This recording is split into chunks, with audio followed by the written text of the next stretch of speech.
Hi everyone, and welcome back to my channel. Today I am coming on to share with you my video process and how I will be making a sheet load of cards. The sheet load of cards is created by Alicia from Call Me Crafty. I will have a link to her YouTube channel below. Each month, Alicia creates a new card sketch along with a supply list of materials on what you will need to create the sheet load. She also includes a step-by-step instruction guide and a video tutorial on how to create the sheet load. This month's sheet load will yield 12 cards.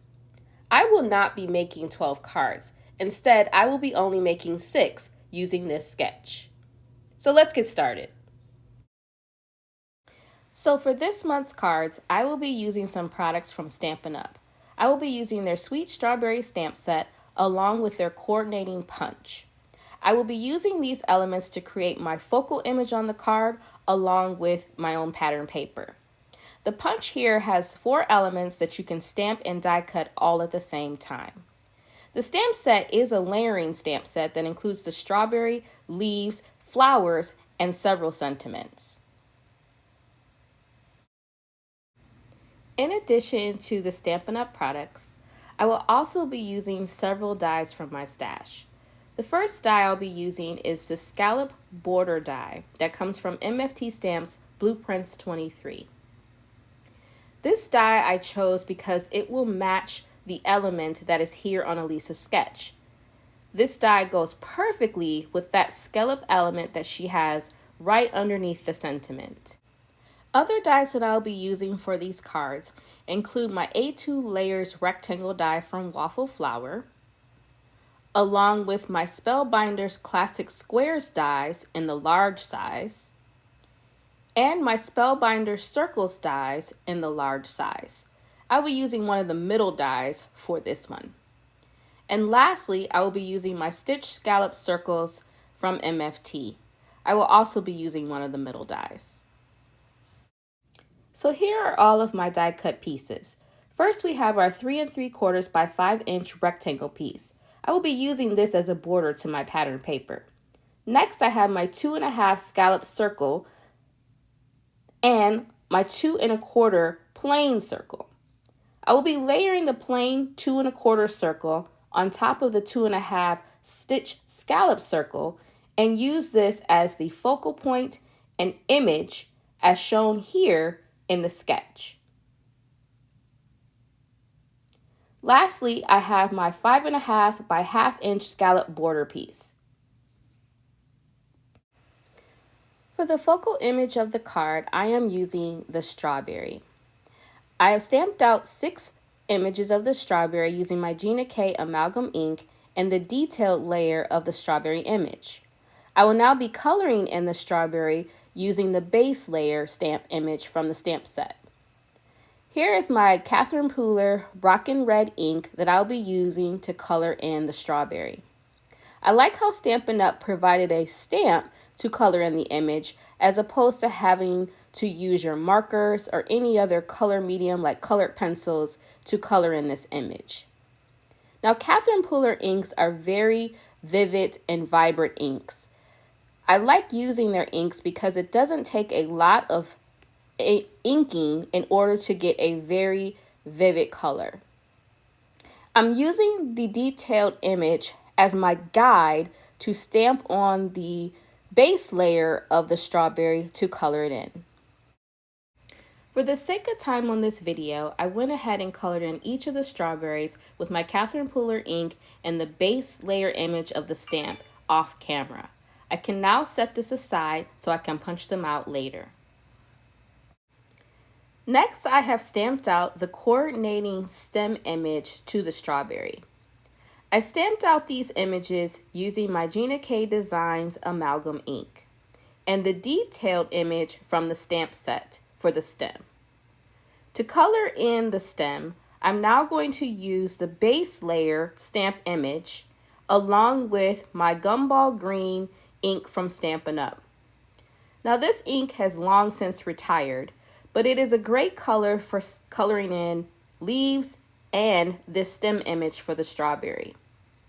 To color in the image, I'm inking up the base layer and using the detailed layer that was previously stamped as my guide. The great thing about using the stamped image to color in your detailed layer images is that you can easily go back over them if you need to add more color or make it more vibrant. For the sake of time on this video, I went ahead and colored each of the stem images off camera. I can now take the coordinating punch and punch out each of my stems.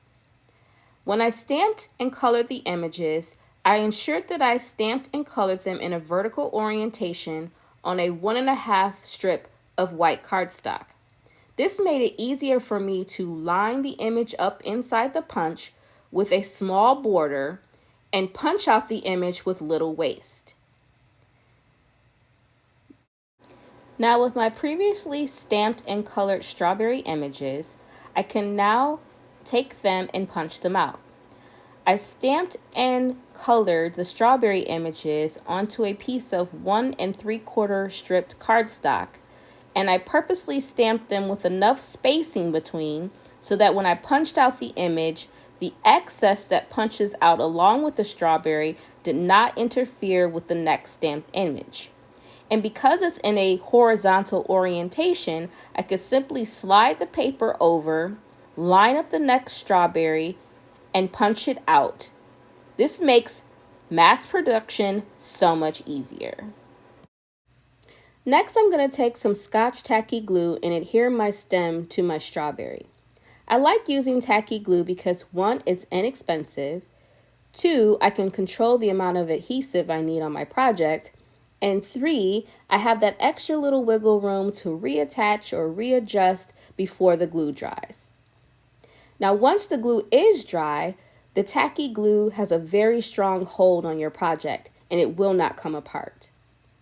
You can pick up the tacky glue at Michael's, Joann's, and even Hobby Lobby in their craft section.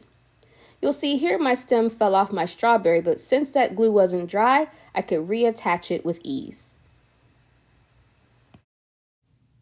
Now, with my 3 3/4 inch square cardstock that I cut using my Spellbinder's large classic squares die, I'm going to create my own pattern paper using the leaf image from the stamp set.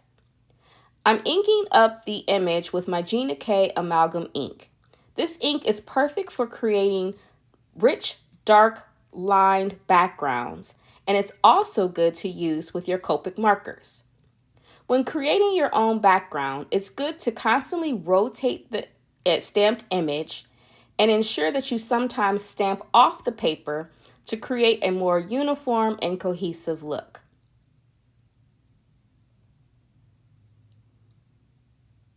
The last portion of the card, I'm just stamping a little bit of the image onto the corner.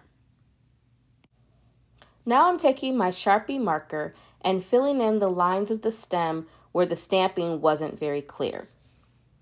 Next, I will take my Copic markers in R27, Y17, YG63, and G99 to color in the image. I'm going to start off coloring with the leaves. And here I'm taking my G99 marker to color in the image. When coloring, I'm deciding not to color in the image completely, but instead to leave like a little white layer with each of the leaves so it has more of a airbrush watercolor look. I realized that the G99 was a bit dark, so I next moved to my YG63 marker to color in the leaves. I like this color a lot better since it was a little lighter in shade. But since I had already colored in the leaves with the G99 marker, I knew that I was going to have to go back and color in a few of the leaves with that darker color just to make sure that the pattern paper looked cohesive and coordinated well. Next, with my R27 marker, I'm going to color in the flower petals. Again, I am coloring in the image, leaving just a little bit of a white area so that it has that watercolor look and sketchy feel. To finish off my coloring, I'm going to take my Y17 marker and fill in the center of each of the flowers. Here is a close-up of my finished coloring. Off camera, I stamped and colored the image 5 more times for my remaining 5 cards. You will see that I used the lighter shade of green for each of these images, since I really like that shade of green much better. Now it's time to assemble our card. I'm going to take my pattern paper A, which I stamped and colored with my Copic markers, along with a strip of 3 3/4 by 1.5 inch cardstock, and use it as my pattern paper B. I am using the green cardstock as a border layer for my pattern papers. Since both papers have a white background, I thought adding the green piece would make it pop. Now, in Alicia's sketch, pattern paper A is at the top of the card, and pattern paper B, which is a 3 3/4 by 1.5 inch strip, is at the bottom of the card. For my card, I just flipped the orientation because I like the way this looked much better. I'm always altering Alicia's sketches so that it fits my needs and my card making style. In fact, Alicia encourages you to make her sketches your own. In her instructions, she provides alternative ways in which you can use the sketch. She states you can use scraps of pattern paper, cardstock for die-cut accents, resize or change the focal image, or even rotate and flip the sketch. If you like added dimension, use foam tape. She also states that you don't have to make a sheet load of cards. This design yields 12 cards, but she always includes the dimensions on how to make just one of the cards. Now I'm taking my pattern paper A and rotating a few times to fit the orientation I like best.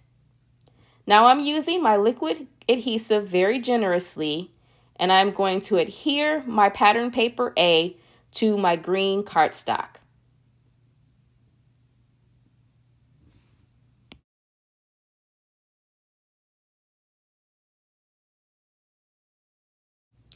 Now with my 2 pattern papers adhered to my green cardstock, I'm now going to take my stitch scallop strip border, add some liquid adhesive, and adhere that to the card, covering both seams. Because this strip is kind of long, I'm going to go ahead and flip the card over and cut off the excess with my scissors.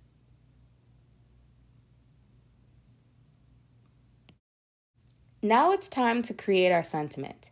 I'm taking our 2 1/4 inch circle piece, along with some mustard seed distress oxide ink, and sponging on a little color to the center of the circle.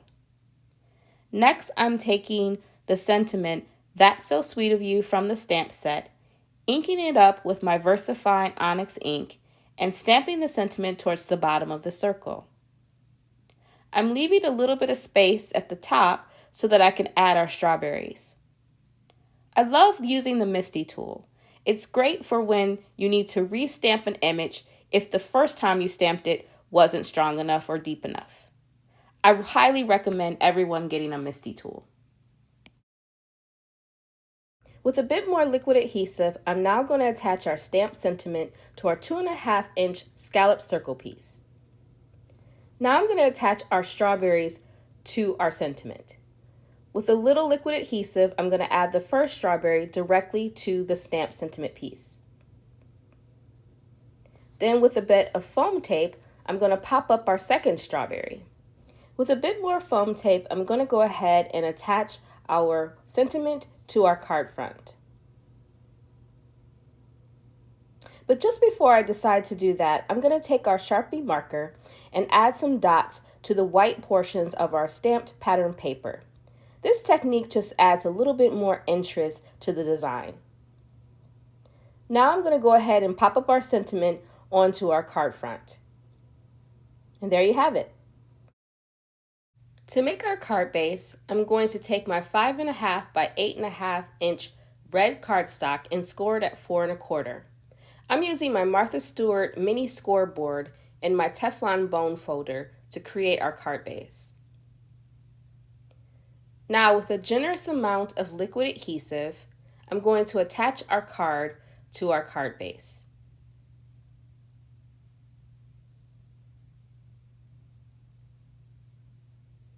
And there, our card is done. So here is a look at all 6 cards that I made. I really enjoyed this month's sketch and had a great time creating these cards. If you like this video, please go ahead and give it a thumbs up and hit the subscribe button along with the notification bell. And until next time, happy crafting!